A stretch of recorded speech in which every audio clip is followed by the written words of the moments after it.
Hey, hey, hey. Happy Thursday. Come on in, pull up a chair.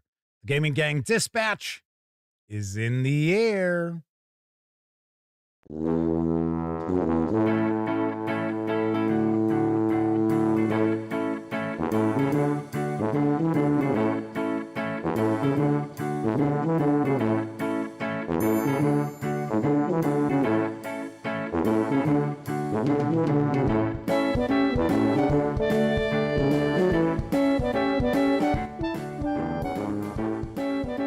Howdy, gang, and welcome once again to the Duct Tape Studios. I'm Jeff McAleer, your host, here at the Gaming Gang Dispatch, brought to you by, shockingly enough, thegaminggang.com, of which I happen to be the founder and editor-in-chief. So welcome aboard, everyone. Tonight is Thursday, January 22nd, 2026. And this is live stream 1278. If you're not overly familiar with the show, let me point out it's super casual around here. We just hang out talking about the latest in role-playing game news, and then I will usually take a first look at a role-playing game release, which is what we're going to be doing tonight. That's right, because we are going to take a peek inside Castles and Crusades, Codex Infernum from Troll Lord Games. That's coming up in just a few moments. So stay tuned for that. And of course, every once in a while, we don't take a first look at something. Maybe I'll tackle a topic related to the hobby, or even just do an AMA with folks in chat. You never know. You just never. Actually, you do know. It's something that'll let people know ahead of time before the show starts. So if you follow me on social media, either X or Blue Sky, Facebook, if you're on our Discord server, you already know what's coming up for the show. So it's not a surprise. Shouldn't be a surprise. Anyway, when you're not watching videos on the Gaming Gang channel, be sure to visit thegaminggang.com for all latest in tabletop gaming news, reviews, and a whole lot more you are not going to find here on YouTube. You know the drill. Get your geek on at thegaminggang.com. And then, of course, because this is a live show, there is chat available. You must be a subscriber to the channel for at least 60 minutes before you can take part in chats. But if you check off that box and you want to say howdy, maybe you get a question, comment, by all means, chime in. I will do my very best to respond. We're lucking out so far tonight. It is not too chilly down here in the Duct Tape Studios. Of course, I am in the Chicagoland area, and we are supposed to be getting hit with some pretty rude weather. I guess overnight we're supposed to hit, out where I'm at, they're talking like -6 as a temperature, not wind chill. That's on top of that. We'll see. We'll see what happens. I don't plan on leaving the house. I've got plenty of game books to read for reviews. I can kick back, watch some TV. Lots to keep me occupied. I don't have to be out there freezing my tail off. That is for sure. Anyway, regarding chat, let's see. Semper Buffos first out the gate tonight. We've also got Kevin King. Warren Davidson is joining us tonight. Might be a first-time visit. Maybe, possibly.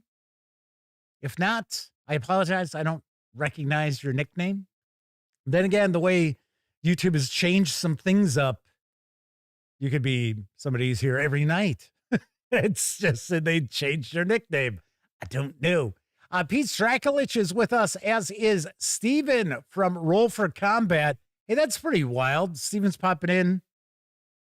This is something Steven might remember offering me when we were at Page. Again, maybe completely forgot. Let's see. The lovely and talented Miss Sarah D is chiming on in. Well, she says it's supposed to be about -11 by her. We're not that far apart, so maybe we're probably looking at that as well. But the mail must move, so she will be out and about. Yes, with the post office. Let's see. And, so Warren says it's their second visit. Well, thanks for coming back. We didn't scare you away, at least. So speaking of the post office, now this is just, I'm just going to go out, not on a tangent, but just kind of in a direction I was not expecting. If any of you out there remember the game Illuminati, it was a Steve Jackson. I think they still produce it, to be honest. Steve Jackson games, and you would have your faction, like your cult, right? And like you could be aliens, or you could be the Bavarian Illuminati, stuff like that. And you would have these different groups that you would control, and then it would spider web out. One thing I always thought was pretty funny, out of, I don't know, maybe 120 different cards, I think there was one that provided you with negative income every turn, but it had a lot of power. It was the U.S. Post Office card. Steven says, Mike Shea's father wrote the original book, the original trilogy. It's funny. Elliot and I were just talking about that series. I could never get through it. I've taken, I think, 3 shots at getting through that trilogy, and I can never get through the first book because it just gets really trippy pretty fast. There are some cool aspects to it, but when we get into that, it's either a dolphin or a porpoise. It's kind of like, what? But yes, very nice, very nice. All right, so let's jump on into the news, because there is a new bestiary designed for Shadow Dark. It's up for crowdfunding. I've got the lowdown on Dogs of War from Dead Hawk Publishing. I don't know if that would be a name I'd want for my company, but hey, that's okay. Unleash the Dogs of War. Dogs of War is a third-party bestiary for use with the Arcane Library's award-winning Shadow Dark role-playing game, and contains 120 brand new stat blocks to populate your games. These stat blocks are unified by a single theme: war. War. War never changes. That means soldiers, mercenaries, and battle casters of all types. The contents are meticulously crafted to work alongside official Shadow Dark content, so GMs can plug them into their campaigns without worry. And the book itself is beautifully illustrated by 2 amazing artists. Sadly, I don't have the names of those 2 amazing artists. Made with Shadow Dark in mind, the Dogs of War bestiary is designed in the style of and to supplement official Shadow Dark content. Those 120 monster stat blocks are distributed alphabetically throughout the book, with each page featuring an illustration highlighting one of them. The stat blocks are formatted and written in the same manner as official Shadow Dark monsters for ease of use, and the publishers, the creators, I should say, have worked hard to maintain the feel and themes of the source material, both when statting the monsters and illustrating them. This project is over 200% funded. You can reserve an at-cost print-on-demand coupon, as well as the PDF, for a $20 pledge, or just score the PDF for a $15 pledge through February 2nd.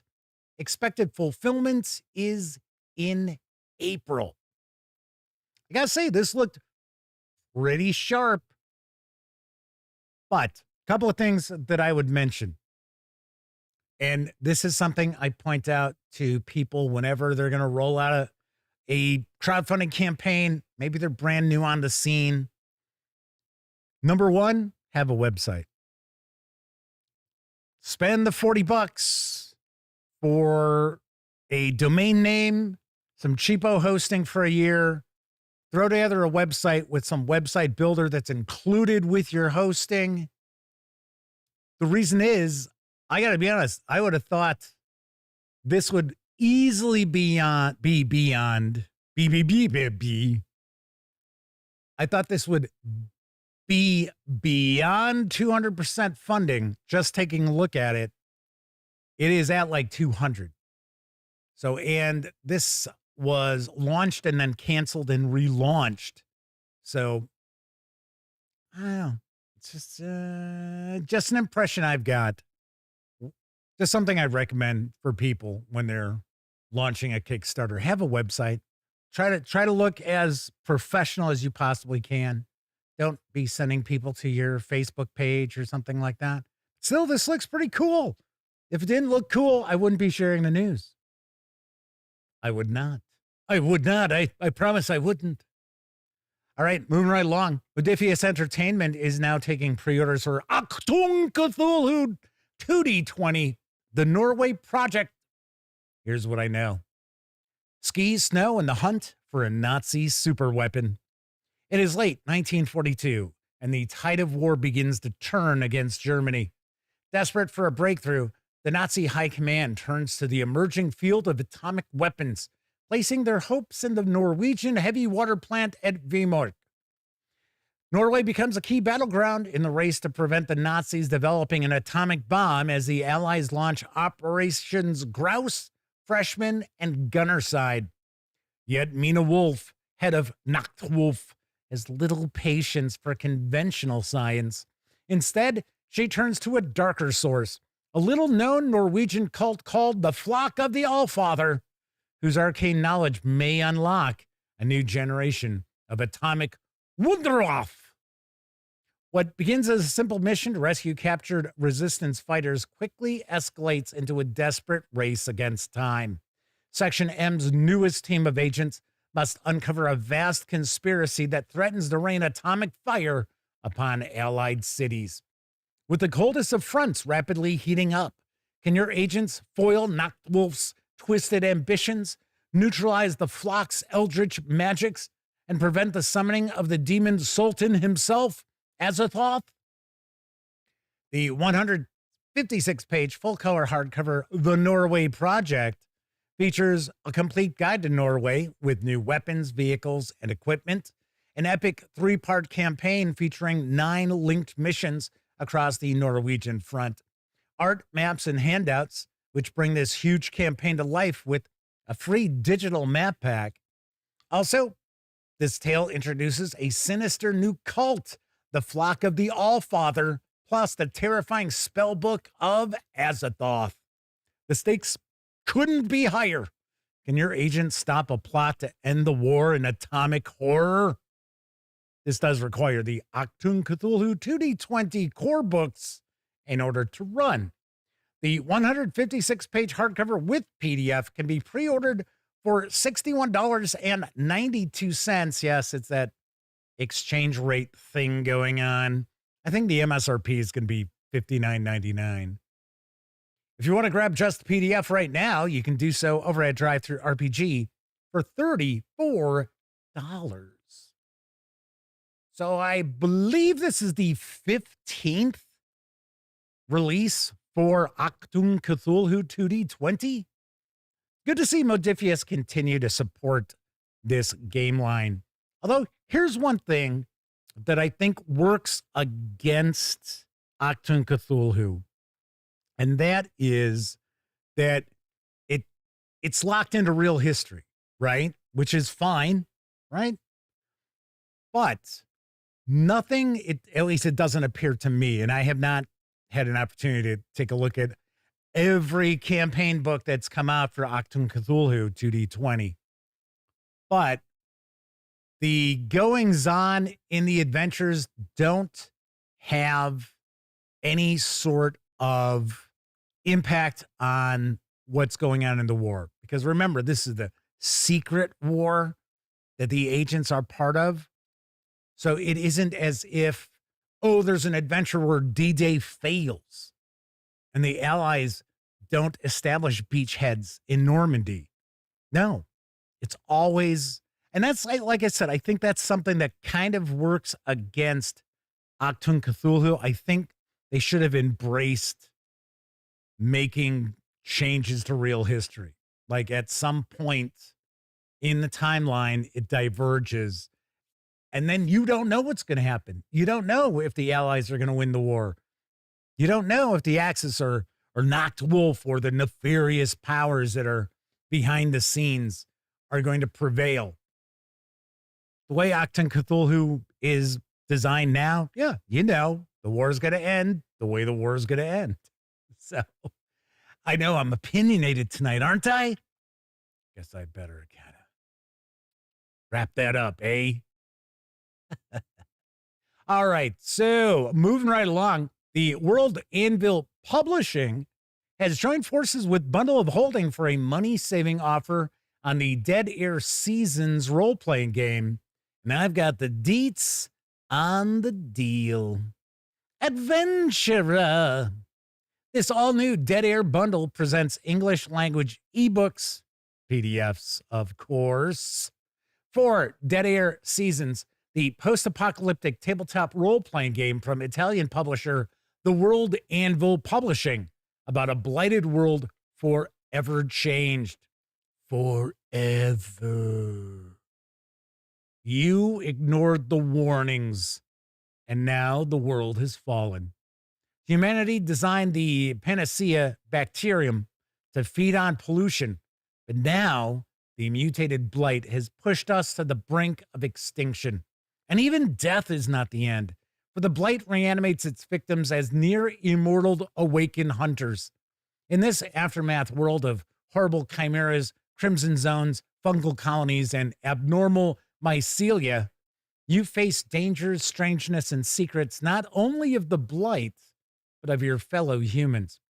Inspired by eco-fiction classics such as The Last of Us, Annihilation, and Miyazaki's Nausicaa of the Valley of the Wind, and community-building role-playing games like Legacy, Life Among the Ruins, and Mutant Year Zero, Dead Air explores human ingenuity in difficult situations.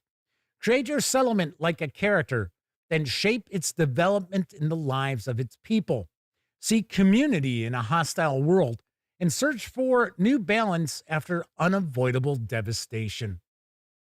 The Italian designers at the World Anvil Publishing, not to be confused with the UK-based online campaign manager World Anvil, contributed last June to create a Broken Tales bundle. You may recall I shared news of that.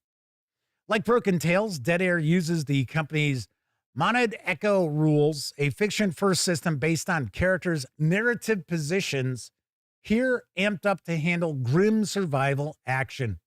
This D6 push your luck system reinforces the dangers of this desperate setting. Combat is brutal. Destroying a chimera risks deadly contamination, and you must balance opportunities against the ever-present blight. This all-new Dead Air bundle brings you almost the entire line to date. Everything you need to build and protect your community, even as the spore-filled dead air in your lungs brings you ever closer to the end. For just $17.95, you'll get all 8 English language titles in the Dead Air collection with a retail value of $107 as DRM-free PDFs, including the complete Dead Air Seasons core book, plus its archetype playbooks and master screen, the recent campaign supplement Brave New World, the solo mode Solitaire rules, the full-length campaign The Daughter of the Blight, and 2 short scenarios, Sweet Home and Wolf's Eyes. These savings will run through February 4th. How about that? I did share first looks at Broken Tales as well as Dead Air Seasons. Never shared reviews of them. I got to be honest, I wasn't a fan. Mechanically, I think they're okay. So those of you out there who are familiar with European role-playing games, especially Italian, and we also see this with some of the French role-playing games out there,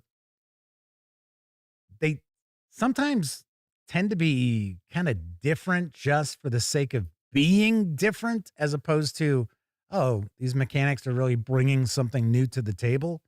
I got to say, Dead Air Seasons, the whole premise of it, very Last of Us, pretty cool. I also happen to be someone who's very interested in the concept of what happens to the earth if we were to disappear. You know, how things decay and fall apart, how nature will reclaim things. So I'm very into that kind of stuff. This game kind of had your player characters feel kind of disposable because the reality is it's like the community that's the most important, which I get. I understand that, but player characters felt kind of throwaway in this. Now, you may check this out and think, this is awesome. So that's why I'm sharing this. This is a really nice bundle of holding. You're getting a pretty good deal. You're getting basically everything that's available, almost everything that's available for this at about 20%, a little less than 20% of its MSRP. So pretty cool. Pretty cool. You may want to take a peek. You may want to check it out. All right. We've got some folks who've popped on into chat. Kathy Evans is with us, as is Mike and Max Apocalypse, as well as Reading Aid are hanging with the gang tonight. All right. So moving right along, I am going to have something to say about this as well. So I'm pretty opinionated tonight on the news. I'm going to mention that one more time.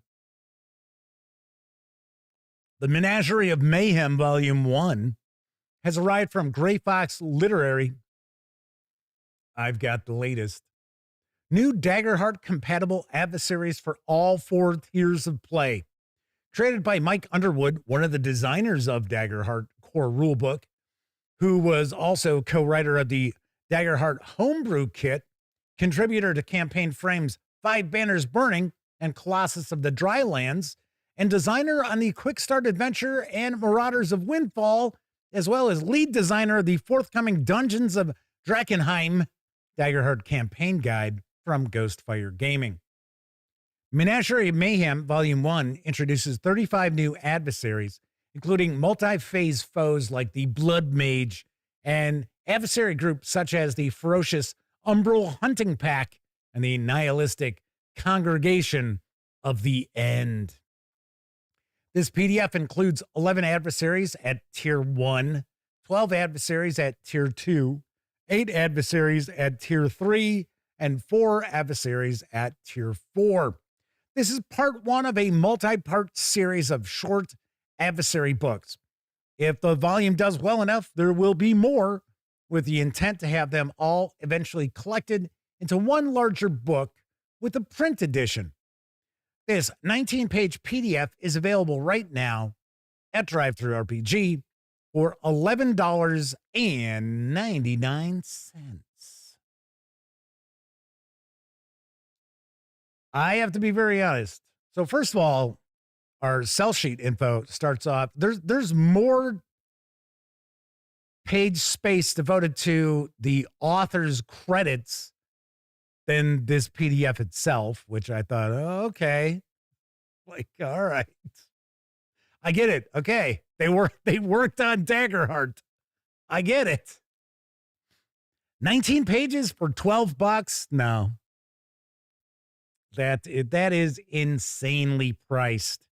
Now, this is like the hotness, one of the hotness items over at DriveThruRPG. But if this wasn't for Daggerheart, I guarantee you this would be like $2.99, $3.99. But seeing it is for Daggerheart, it's like, oh yeah, it's $12. So the reality is you're seeing about, I don't know, 30% of the PDF right here. So enjoy. Yeah, that pricing just seems way, way off. I mean, I get it. I understand. You got to pay artists. I completely understand. But still. All right. DB and W Forge have popped on in. Welcome back to you both. All right, so how about our last news piece?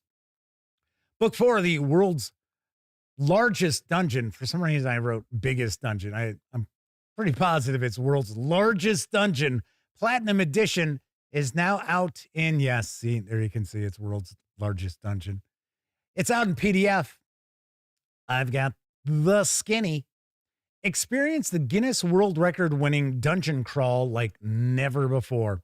Fully updated to 5e of the world's most popular role-playing game. What could that be? Well, the world's largest dungeon is a 1,600 plus page 4-book behemoth mega dungeon featuring every single monster in the SRD, taking adventurers from levels 1 through 20.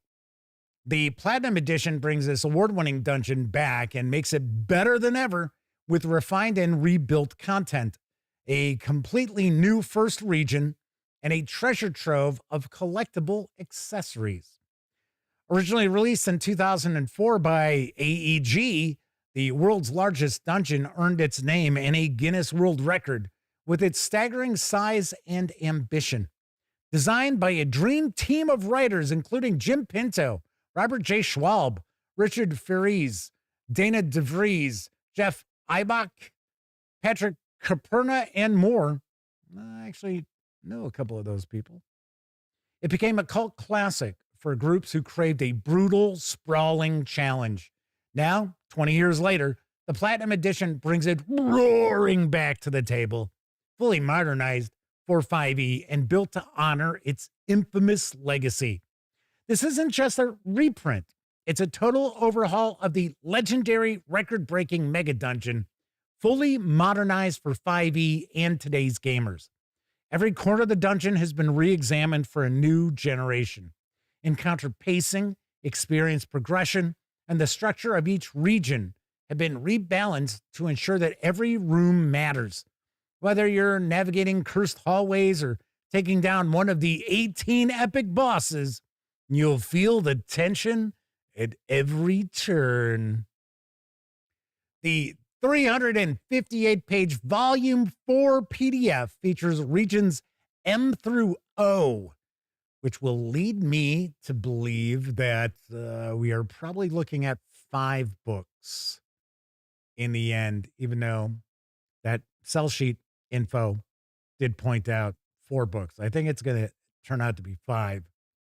Anyway, it's available over at DriveThruRPG for $34.99. That, I think, is a very fair price. 358 pages for $35. Yes, I think that is a fair price. And this had a very successful crowdfunding run to do this reinvention, I guess we will say, of the world's largest dungeon. I like the artwork. Artwork looks really cool. I like how it's line art, but it's also color art too. So Reading 8 said Jeff spitting straight fire tonight. I wouldn't say that. I would not say that. I would say that I'm just sharing my opinion of things. So that's how that works. I mean, the reality is that I think there are some folks out there who are kind of taking advantage of the current financial situation and like tariffs and stuff like that. Oh, well, yeah, it's a tariffs. It's like you don't have anything that comes from outside the United States that goes into your product. So let's not talk about how the tariffs are affecting you. Anyway, I'm not saying that that's why 19 pages are $12 over at DriveThruRPG. It's just that stands out as like, wow, that seems very overpriced. Max Apocalypse says, opportunism never sleeps. That is true. That is true. Well. All right, so that is the news for this evening. Of course, I mentioned DriveThruRPG a few times. Don't forget, the gaming gang, thus the Dispatch, is affiliated with the One Bookshelf sites. I almost said afflicted. The gaming gang, thus the Dispatch, is afflicted. I didn't, though. I could have just kept going and not said anything, but I was like, yeah, if you notice that little pause there, it's because I almost said afflicted. Anyway, we are affiliated with the One Bookshelf site, so if you're going to swing on by DriveThruRPG, Storyteller's Vault, Dungeon Masters Guild, Wargame Vault, any of the multitude of One Bookshelf sites that are out there, please stop by thegaminggang.com first. Click on one of our banners. That way, if you happen to make a purchase, I get 5% of that sale. And those commissions really go a long, long way to keeping thegaminggang.com around month to month. So there is that. Now, of course, if you like this video, by all means, give it a quick thumbs up. If you like the video, if you dig the channel, if you find the Gaming Gang to be a valuable resource, hell, if you just like what we do, there are also a couple of other ways you can support the outlet. First, by making a one-time donation by way of PayPal. Hell, you can buy me a 2-liter bottle of soda.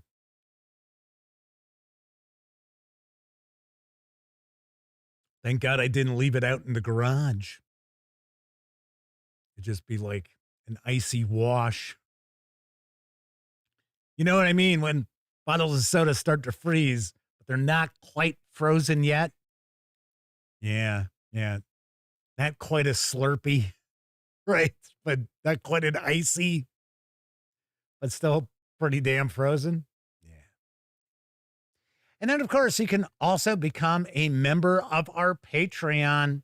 You'll find links down in the show notes if any of that interests you. Also in the show notes, you're going to find an invite link to our Discord server. It is absolutely free to sign up and hang with the gang over on Discord. Yay. All right.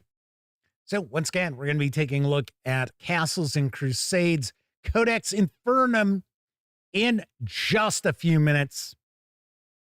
So Stephen from Roll for Combat is pointing out, who was it just asked? Reading Aid was asking what books did Mike Shea's dad write? And it is the Illuminatus trilogy. So that's the plural of Illuminati, eh? You would think it would just still be Illuminati. I don't know. Like I said, but yeah, that card game was a blast. Very, very cool. Renegade says Freudian. The afflicted part? No, I know some folks out there have issues with DriveThruRPG. I've never had any problems with them. Never had any trouble. Only thing is because they have me as a publisher, I can't share my reviews on there. I can share links to reviews. Like if Sammy does a written review or I'm doing like a video review, I can throw a link into their discussions. But because they have me down as a publisher, I cannot put that, oh yeah, this is a review. So Stephen says, the Illuminati books were originally articles in Playboy magazine. That I believe that. You know, I was of an age when Playboy was like a big deal. I wasn't in high school yet. I mean, I'd seen Playboy, but as I got older, you know, when people said, oh, I read Playboy for the articles. I mean, yes, I know. It was like, yeah, okay. Right. Yeah, I just read Hustler for the articles. But the reality was their fiction was really good. Their interviews were really good. So there was truth that people would read Playboy for the articles. My mom had a friend, she read Playboy every month, and it was for the articles. So DB says Playboy used to be the highest paying market for writers in America. I could see that. Max Apocalypse says articles of something. Mark Edwards is joining us in chat. Good to see you. Welcome aboard. So anyway, I thought it was funny. I'm wearing the Gary Con cap. And Stephen, when we were at Page, asked me if I was going to go to Gary Con. And we might be working on something to maybe get me up there for a day. So that'd be pretty cool. DB says, not articles of clothing, though. Am I right? See, that was the first thing I thought of, articles of something. Yeah. Yes, Hunter S. Thompson wrote for Playboy. I did know that. In fact, I believe I read some of those articles. Yes, Fear and Loathing came out of his Playboy work. I think it's Fear and Loathing in Las Vegas came from... Well, he was there for Rolling Stone. I know that because he was supposed to be covering some motorcycle race that was taking place. It was being sponsored by one of the casinos. So I don't know. I read Fear and Loathing on the Campaign Trail, Fear and Loathing in Las Vegas. I read 4 Hunter S. Thompson books. And then as they got a little later on into the 80s, Hunter S. Thompson's a very unique cat, I guess we will say. But yeah, gonzo journalism, ladies and gents. Gotta love it. Gots to love it. Anyway, all right. So, I don't really have anything to bang on about with the random musings. I guess I provided enough of my random musings as we were going through the news. DB says, if you ever want to read something cool in an old Playboy, find the issues with, I'm not even be able to pronounce this person's last name, Fallen Angel.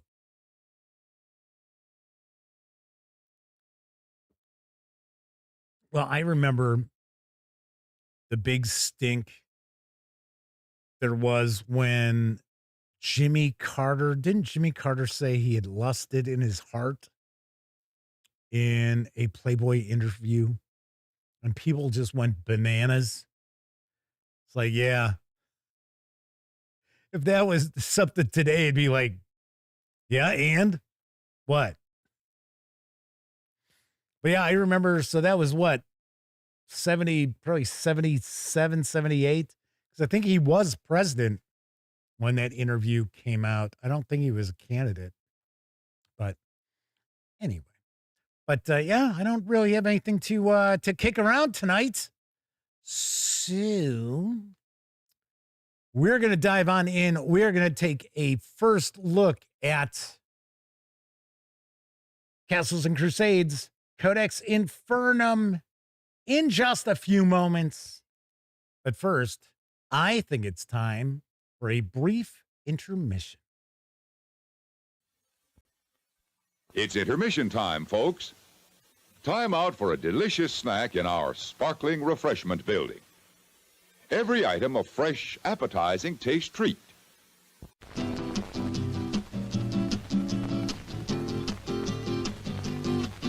If going to a movie show is right for you, if candy eating and popcorn chewing's right for you, if what you do is right for you, no matter what the others do, then RC Cola is right for you. It's not too heavy, not too sweet, it's right for you. RC Cola. RC's just an easy going, right for you. RC Cola. If what you do is right for you, no matter what the others do, then RC Cola is right for you. for you. It's right for you. It's cute. It's funny. I love it. What is it? It's not a what is it? It's a happy hugger. A what? A happy hugger. It hugs you, it talks to you, hello, and it kisses you and tickles you. Let me try it. Wait, it needs elbows. Here's a hug from the Happy Hugger. The Happy Hugger, hand washable, drip dry from Dick Clark Associates. Order yours in Chicago by calling 641-1111 or toll free 800-621-0660. Save COD, send $19.98 to Box 4999 Chicago. Hey, Spidey, isn't Marvel's new Pizzazz magazine fantastic? Fantastic, but not perfect. But Pizzazz has the lowdown on Jaws, too, and more Sean Cassidy picks than his mother. It's sensational. Sensational, but not perfect. How about Pizzazz's Goofy Guide to TV? It's wild look at sci-fi movies. It's games, puzzles, comics. What could be more perfect? Me on the cover, not the Hulk. Pizzazz, the almost perfect new monthly from the off-the-wall gang at Marvel Comics. Have a cup of Wilkins instant coffee? Wild horses couldn't make me. Okay, give me a cup. People are winning big here at Taco Bell's $4 million Mucho Mucho giveaway. You can win a DeLorean or $25,000 cash, a Mustang Ghia or $5,000, TVs, stereos, cameras, bicycles, excuse me, trips for two to Mexico and Hawaii, plus millions of food prizes instantly, including Pepsi-Cola. So come in today and play the Taco Bell $4 million Mucho Mucho giveaway. These your DeLorean? What? Play the Taco Bell $4 million Mucho Mucho giveaway.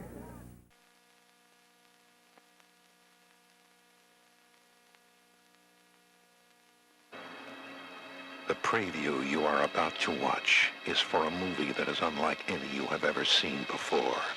It is for a movie that goes beyond temporary fear to everlasting terror.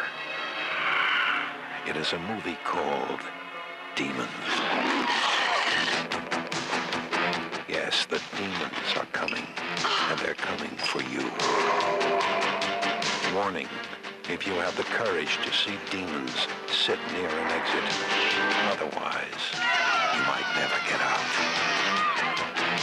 In your theater, who will survive the touch of the demons and who will not?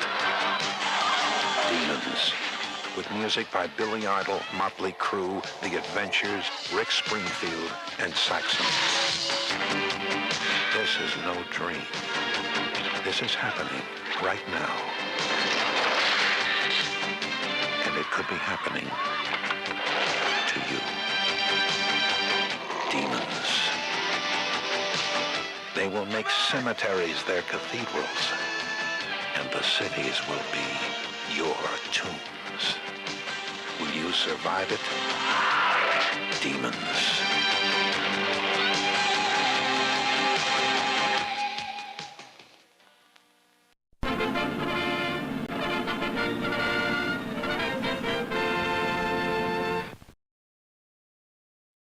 Oh, I went to the movies and I went and saw Demons, and man, I'm tripping balls. I have never seen that movie. Some folks in chat are talking about saying, oh man, it's awesome. And yes, the music, I'm like, oh yeah. So it's Ozzy Osbourne. Who else was it? What, Blue Oyster Cult or something like that they throw out. Then Rick Springfield. I'm like, what? Okay, all right.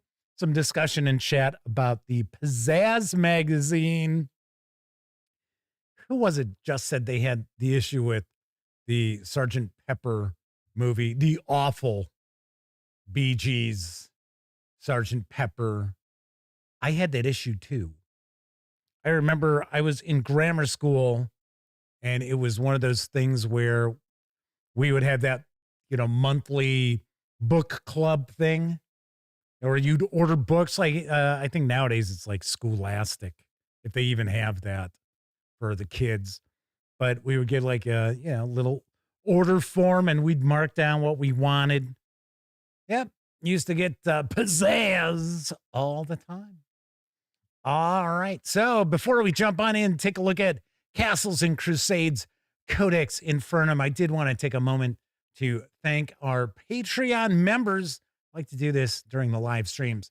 So big tip of the cap to Adrian Carpio, Kival, Kevin R. Smith, Talzek, Sean O'Donnell, Herman Lutman, Gustavo Cavalho, Matt Weiss, Kevin King, Game Cat, RPG Munch, Tier 2 DM, Dan Webb, Tessie Trekkie, Agile Monk, and the Madman. It is much appreciated. So some discussion of that awful Sgt. Pepper's movie. TV says it was amazingly terrible, wasn't it? Yeah, it was bad. It was pretty bad. Steve Martin was fine in it. It's a little part that he had, but okay. All right. So tonight we're going to dive on in. We are going to take a look at the Castles and Crusades Codex Infernum from my friends over at Troll Lord Games. In fact, a couple of interviews with a couple of the Troll Lords over at Page. I chatted with Stephen Chenault as well as Chuck Cumbo. So those interviews are available over at the Philadelphia Area Gaming Expo YouTube page. Oh, I got to say, I see that our Thursday morning interviews, which included Kelsey Dion, are not up because they didn't have the streaming going yet, so they recorded them. I don't know if they'll ever see the light of day, to be honest with you. Kind of surprised. Agile Monk is joining us in chat. Just mentioned him with our Patreon member thank yous. All right. So this 140, I think this is 144 page hardcover carries an MSRP of $29.99. You can grab the PDF over at DriveThruRPG for $19.99. Having said all that, let's swing on over to the other camera because here I've got the Codex Infernum. Couple of things to mention before we jump on in. First of all, my friends over at Troll Lord Games were kind enough to provide me with this review copy, but neither I nor anyone else affiliated with the gaming gang has received any other sort of compensation for me to share this first look with you. Believe it or not, it's important you know that. We're also not going to look at each and every page of the book, but I do want to give you a really good feel for what you're going to find inside. I should also mention, I would take a guess because this is Demons and Devils. There's probably going to be some pretty wild artwork inside here. So I don't know if we're going to see any nudity and things like that. So I will apologize up front in advance in case we run across something that's really out there. Let's take a peek at the back here. Creatures of the infernal planes are unadulterated evil. Evil defines them. They are not capable of good, acts of kindness, or mercy. They have no conception of sacrifice, courage, joy, or any emotion. They do not feel humiliation or understand it. If made to crawl in the mud and play the part of a cowed beast, they do so. They have no ability to feel for others, no empathy for the plight of sorrow. They are wretched creatures, pathetic in their self-absorbing madness of being. They are evil, pure, and simple. Boy, that's doing a hell of a number on their self-esteem, huh? But evil carries many faces, and demons and devils are as different as night and day. Evil defines them all, but the nature of that evil sets them apart. This is the Codex Infernum, a catalog of both demons and devils, hundreds of them. Within these pages, you will find everything you need to know about arch, greater, lesser, and minor devils, as well as all you'll need to know about demon lords and the major, lesser, and minor demons.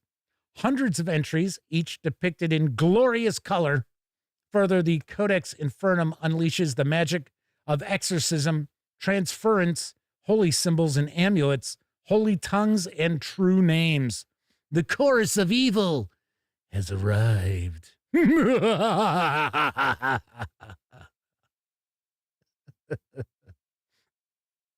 jump on in. So one of the first things I'll mention, let's double check. I think it's 144. Yep, 144. So 144 page hardcover, $29.99. There are a lot of publishers out there. 144 pages would be like $50. So nice to know we can rely on the troll lords to try to keep things affordable for gamers out there. All right, so here we've got our credits page. So this is mainly by Stephen Chenault.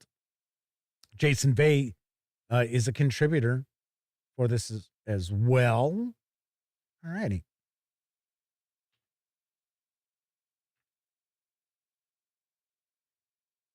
It's pretty cool. I actually used that kind of as a thumbnail for our post on YouTube talking about today's show.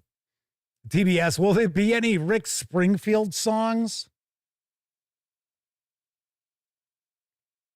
Jesse is a friend. Doom, doom, doom, doom, doom. I forget the rest of it. Something like, he's been I think it was, he's been a good friend of mine. But I'm going to go bang his girlfriend because I don't really care about Jesse. I just want Jesse's girl. All right. So here we get kind of same information we got on the back. Demons are agents of chaos. They dwell in the madness of their own filth. They are the wretched refuse of disconnected streams of consciousness, a twisted madness of incoherent emotions. They do not possess the ability to act in a coherent manner, work in the company of others who are not their slaves, or even a stand with their own kind. Theirs is a madness of constant movement. Their minds are an infinite abyss of unfettered chaos. They are lords of chaos. Devils, on the other hand, are slaves to law. They dwell in a state of mental entropy.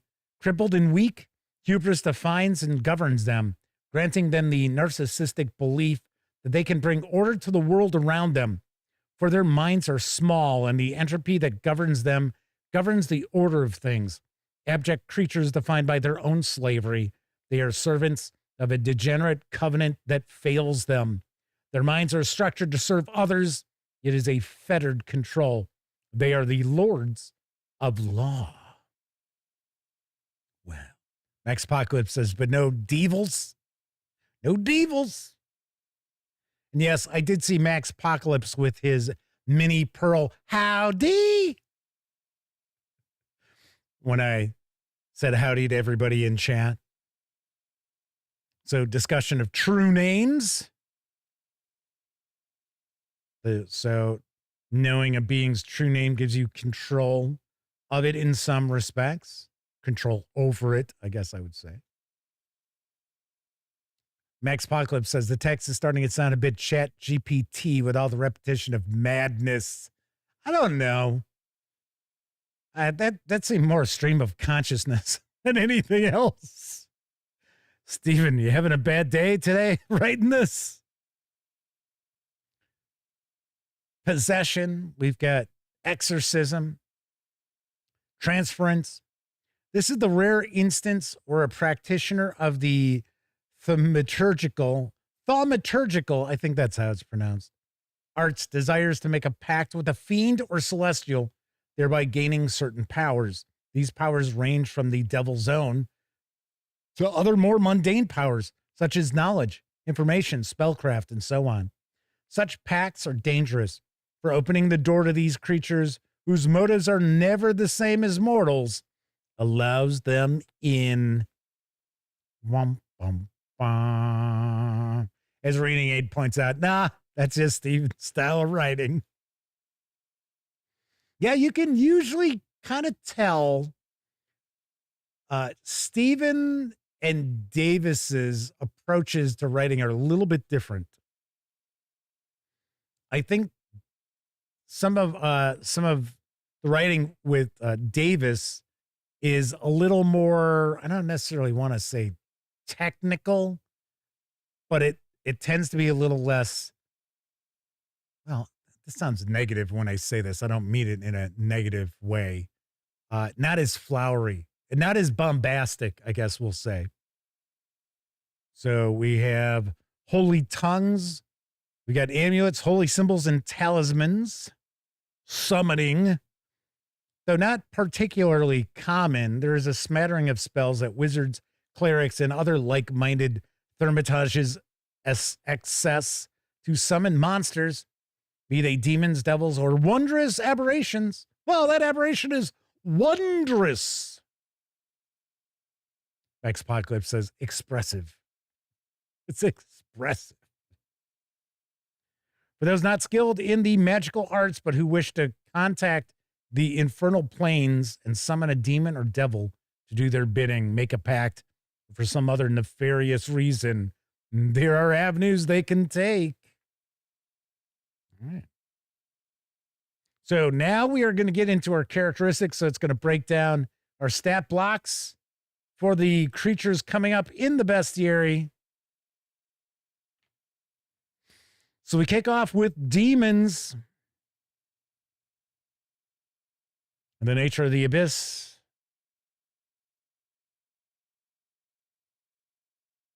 All right. Auru. It's supposed to be like almost like a bird thing. It can't fly. The demon lord Baal, called that which stands astride, the monstrosity that is Baal, appears as a three-headed creature that rides the back of a ghastly ball of hair-colored flesh, standing upon a smattering, disjointed, segmented insect legs. Oh, yeah. Okay. See, now, that looks like that's a complete creature, not necessarily something riding on that. All right.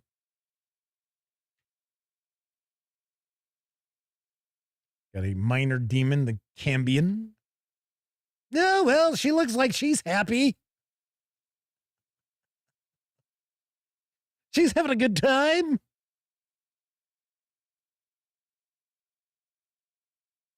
It's a crone. The crone takes two forms. Her natural form is that of an old woman wrapped in a beggar's cloth. Her skin is gray and sags from her bones like dying moss from a swamp tree. Her eyes are wide and sunken and misshapen, pushing against the sockets of her skull as if straining to break free. Maybe she's got a thyroid issue. A long nose courts her chapped and broken lips that in turn shroud her blackened and stained teeth, which are broken into shards that resemble fangs. Her limbs are long and thin and decayed with age and abuse. Her nails are unkempt, chipped, and jagged. Her clothes are rife with fleas and other vermin. Well, carrying around a snack bar with her. Stained as they are with the filth of her feasts and her own excrement. The smell that rises from the crone is enough to make one gag. This form she hides from all and sundry by her masquerade mask, which she keeps up and over her face at all times. So that is a mask there. When her mask is placed over her face, she appears wholly different. Then she appears as she sees herself, a beautiful woman with long flowing locks, skin smooth and flawless, her eyes deep pools of calm, and her lips full.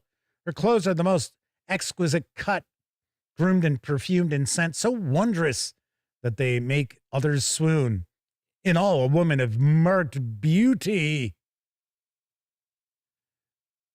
Very nice.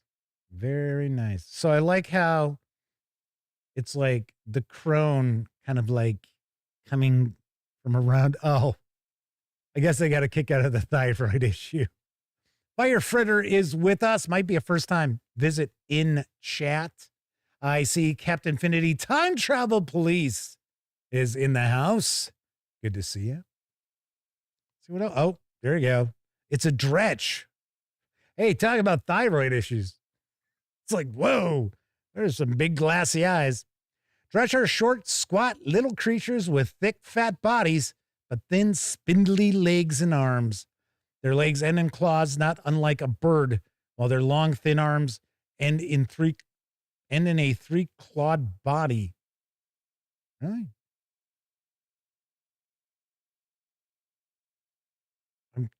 That just didn't read right.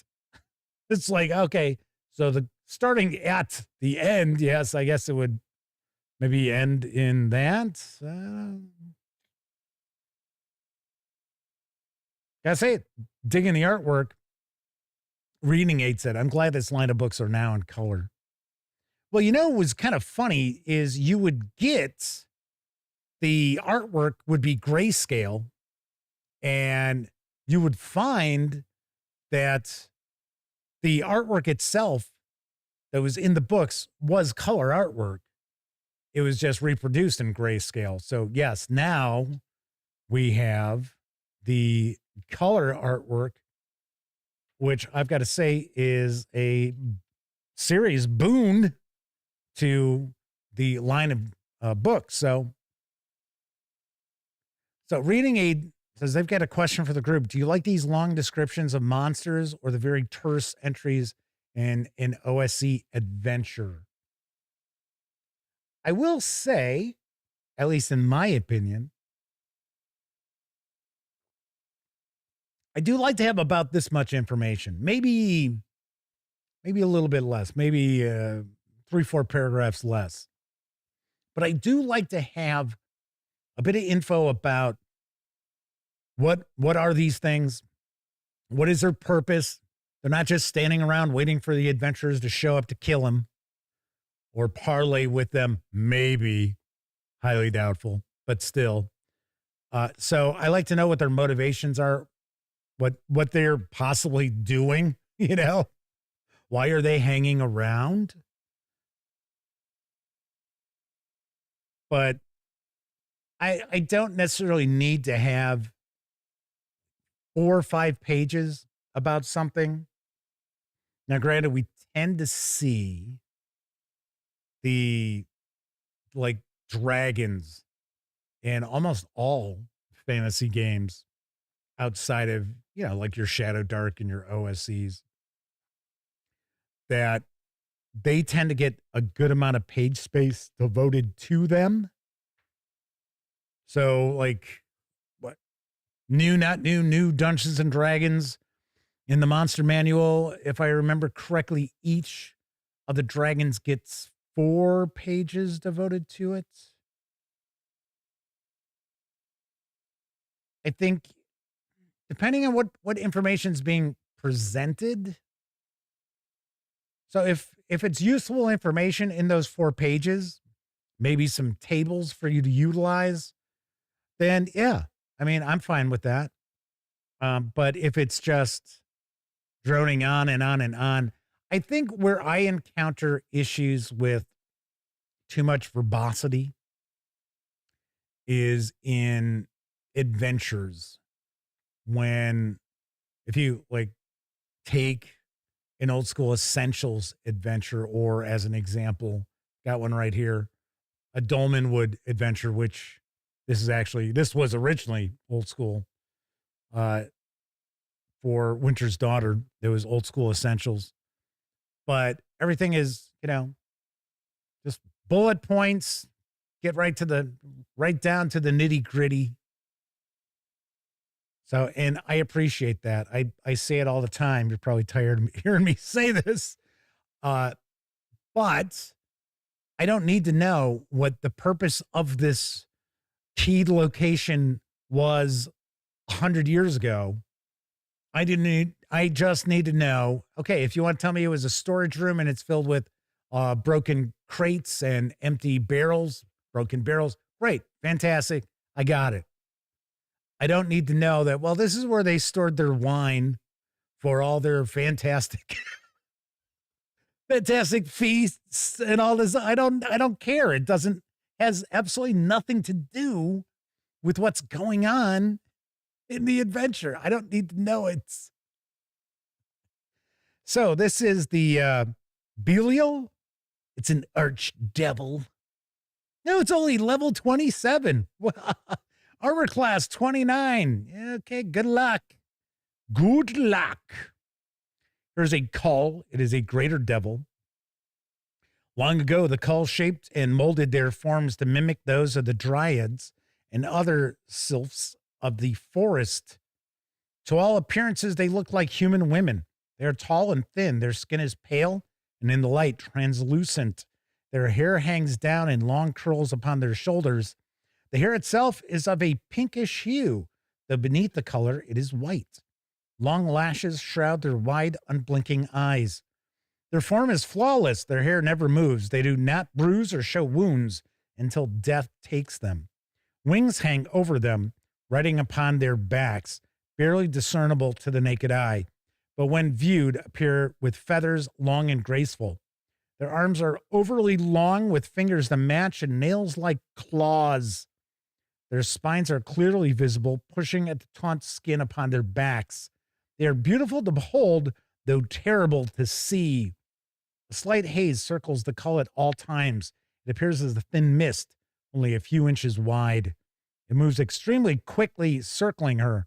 Between her legs and up around the back of her head, it consists of millions of tiny shards of diamonds. Well.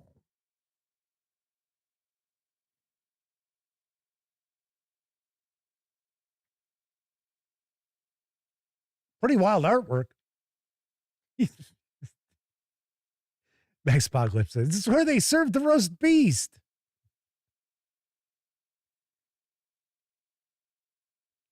Captain Infinity says, if it has two legs, it's a wyvern. Monster Manual helped me realize Dance of Dragons has no dragons.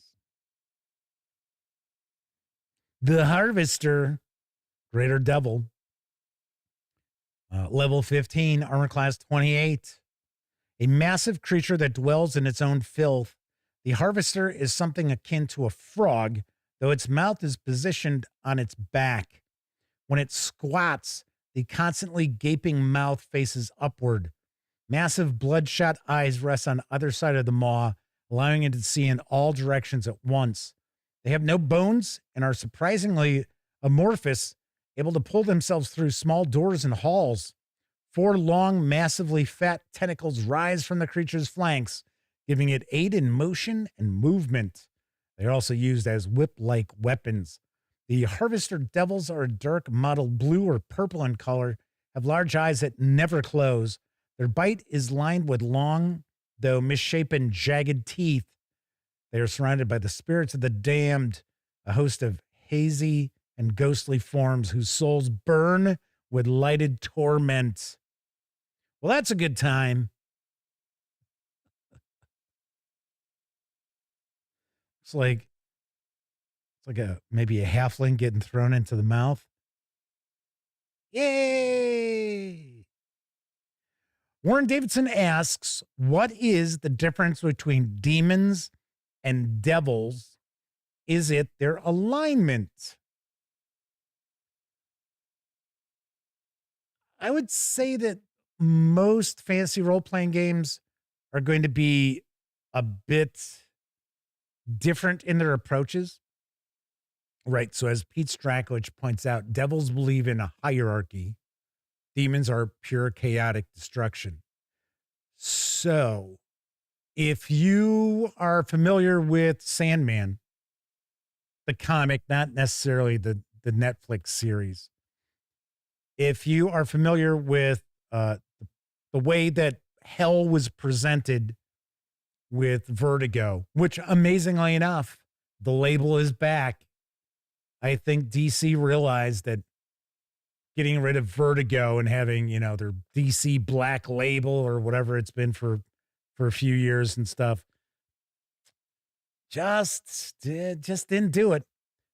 But the way hell is yes, there is just a hierarchy as far as every devil, it has a certain place in the rankings and stuff, and they're all trying to screw each other over to get ahead. So that's how I've always looked at devils. So I would say, yeah, it's probably, for most games, it is going to be devils tend to be lawful.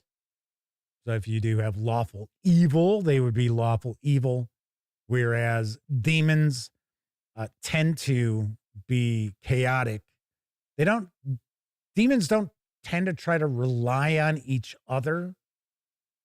Where devils would like rely on their slaves and that. So Warren Davidson asks, so are they enemies? Yeah, for the most part. I don't think demons and devils work together. All depends. But I mean, as far as going back to like D&D, like AD&D, no, they don't. I don't recall anything that was published that had demons and devils working together. I got to say, for the most part, a lot of fantasy role-playing games try to kind of stay away from stuff like this. I mean, they might have some devils, they might have some demons, but usually maybe, 10, 15, because they don't want to start getting into that whole, satanic panic kind of thing, right? Where it's like, why is my kid reading this book with all these crazy looking devils in it, demons in it?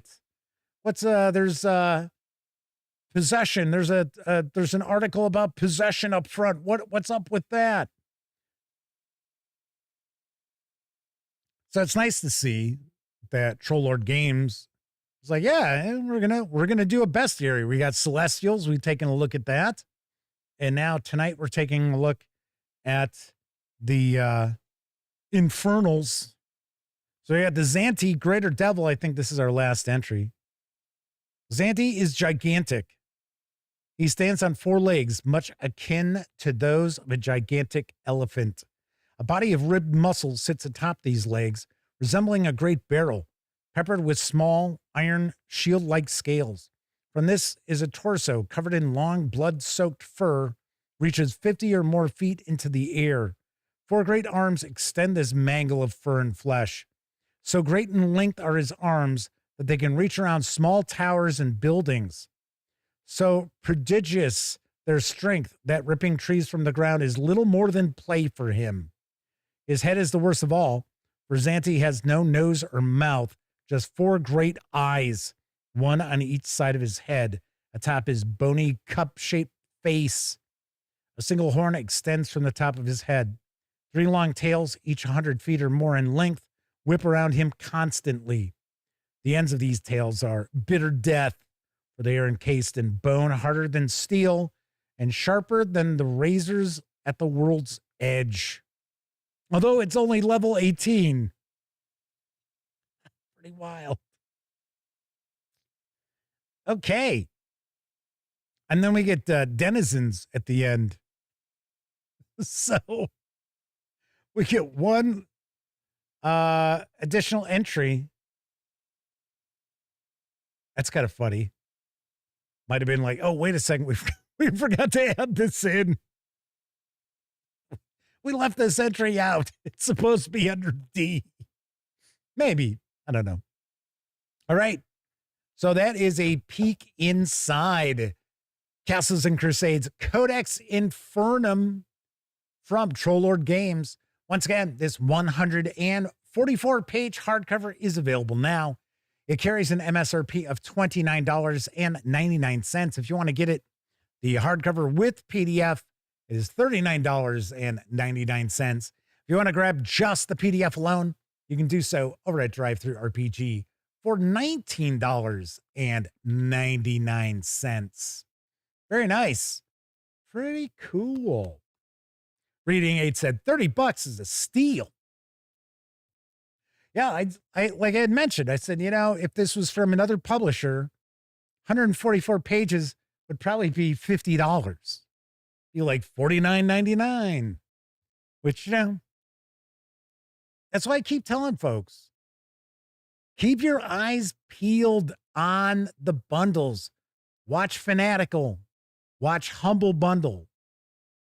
Yeah, Bundle of Holding, you'll get some good deals, but you're never going to see a Bundle of Holding deals like you do over at Humble Bundle, and Fanatical. Fanatical's got the absolute best. I mean, we're talking like pennies on the dollar. In fact, they still have the Dungeon Crawl Classics adventures where they were for D&D. So they're like 3.0 and 3.5, I want to say. But there's something like 70 adventures for maybe $10. We also have Call of Cthulhu. There's a Call of Cthulhu bundle over at Humble Bundle. It's only $5 to jump into. It's $25 gets you years of adventuring. It gets you the core books. It gets you, it said it's got the starter set, but I didn't notice it. I didn't notice it when I took a peek. I shared news of it. Let's say it was yesterday, maybe day before. But the prices of tabletop gaming releases, board games, role-playing games, they are all going up. And we've been hearing for years how people feel like they're priced out of the hobby. So if you don't mind PDFs, if you're cool reading on your tablet or on a laptop, even a phone, I personally wouldn't read a PDF on a phone, but that's just me. Jump on board these. It's like people are always like, oh yeah, Pathfinder 2nd edition, I'd like to try it. Well, about 4 times a year, somebody out there has some super rockin' deal where it's hundreds of dollars in PDFs for $20, $25, $35 maybe. So you got to keep your eyes peeled on this stuff. Something I will point out with Troll Lord Games, if you are a veteran, they will do 50% off. So if you are a veteran, it is 50% off of your order. Also, if you are a teacher and you're trying to start like a gaming club at your school or a gaming club at a community center, something like that, reach out to Troll Lord Games. They are famous for sending out packages of gaming material to get your club started. So pretty nice. The Troll Lords are good people. I interview them all the time. We probably disagree on a lot of things politically, but I'm also a big boy, right? So I don't need everybody to agree with everything I think. So, but anywho, so that is a peek at the Codex Infernum. So next week, next Tuesday, it is going to be a fight on show. So we're going to take a peek at the 3 latest issues of Fight On magazine. Yes, that's right. Fight On returned with issue 15. So we're going to take a peek at these. And there will also be a special bundle price for these 3 magazines in PDF for viewers of the show that I will be sharing. Yes, very nice with that. So that will be on Tuesday's show. We're also going to take a look at the Monstrous Menagerie 2 Hordes and Heroes from EN Publishing. And this is for advanced 5e, level up A5e. We're going to take a peek at this. And I'm kicking around what we're going to do on the other episode. I got a few different items. Yeah, we'll do something cool. I'm hoping to get some reviews done this weekend, but it's supposed to be about 40 degrees colder than it is right now with wind. So I don't know what it's going to be like down here, but I am hoping to get you a couple of reviews of those Dolmen Wood adventures, as well as 2300 AD from Mongoose Publishing. So Fingers crossed. We'll see what happens. I should be able to knock some stuff out. All right. So Firefighter says 50%. Stovetop stuffing. I'm staying.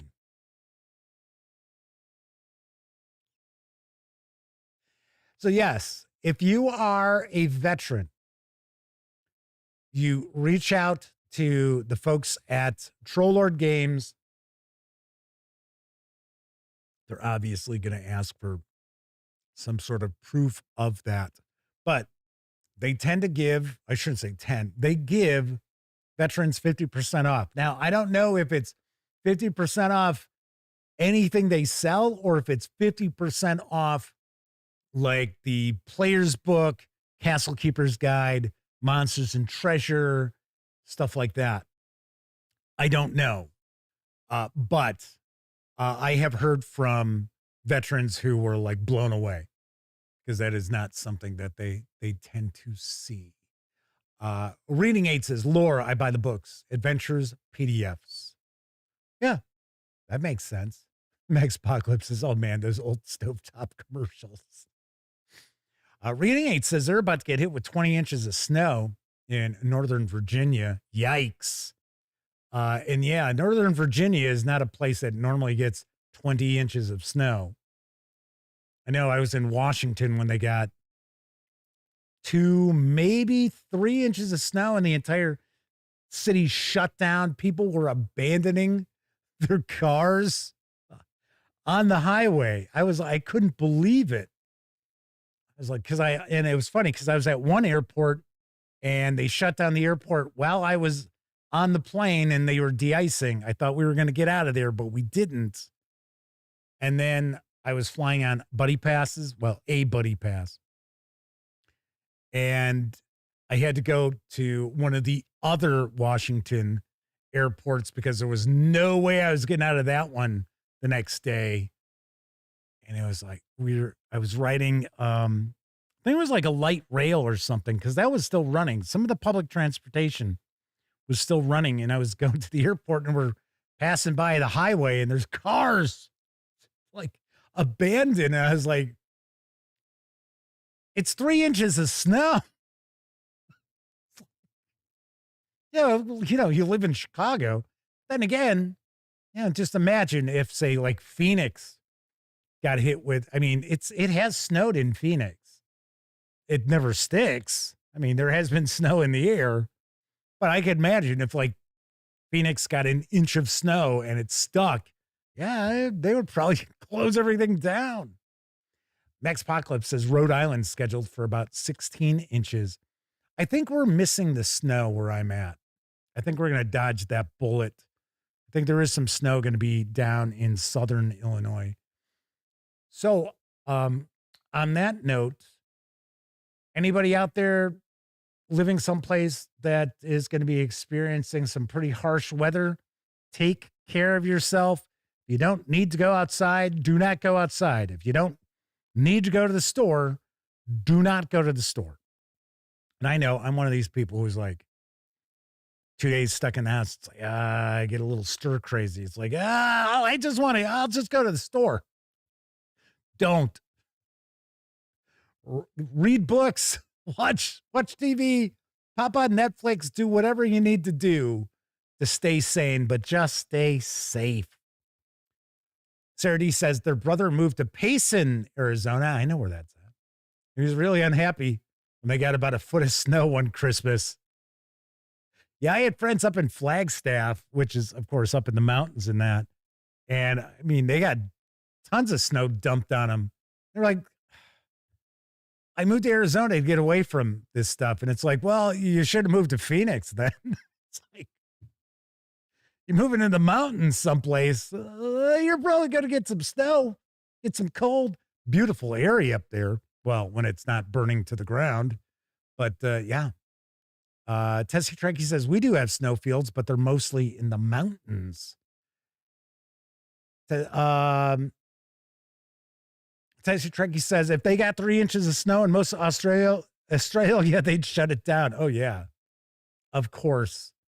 Of course. All right, everybody. that is it for this time out. If you're watching live, thank you very much. If you watched live and took part in chat, you get a tip of the cap, because not only are you keeping me company, you're also keeping each other company when I'm sharing the news or flipping through a book, unboxing a game, what have you. I also know a lot of folks out there don't have an opportunity to watch live. It really doesn't matter if you're watching live or on Memorex. Thank you very much for taking time out to watch any of the over 2,300 videos that you will find here on the Gaming Gang YouTube channel. It is much appreciated when you check those out. If you like the video, by all means, please give it a quick thumbs up. Subscribe to the Gaming Gang channel if you haven't for whatever reason. And of course, if you do subscribe, don't forget, ring that bell, because it'll not only notify you, well, at least it's supposed to notify you, when the Dispatch streams live Tuesday, Wednesday, and Thursday evenings at 7 p.m. Central. It's also supposed to let you know when I share other videos, such as my recent review of Vesson Mythic Carpathia from Free League Publishing. It's like, which one do I want to point at? And which one is it? Which one is right behind me? Because what did I start pointing at the wrong thing? It's like, yeah, it's, yeah, oh, crap, no, it's up there. Yes. Once again, I'm Jeff McAleer. When you're not watching videos on the Gaming Gang channel, be sure to visit thegaminggang.com for a lot of news and reviews and other things you are not going to find here on YouTube.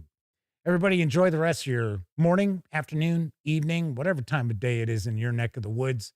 Stay safe out there. Bundle up if you're getting a bunch of cold. Leave the snow to melt. You know, if you get a bunch of snow, you don't have to be out there shoveling.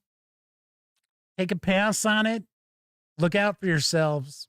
Because I know, a lot of people are very, very concerned with the weather that's heading their way. So hopefully not too much goes wrong. Anyway, thank you very much for watching. And of course, as always, I certainly hope each and every one of you get to enjoy plenty of great gaming with your gang.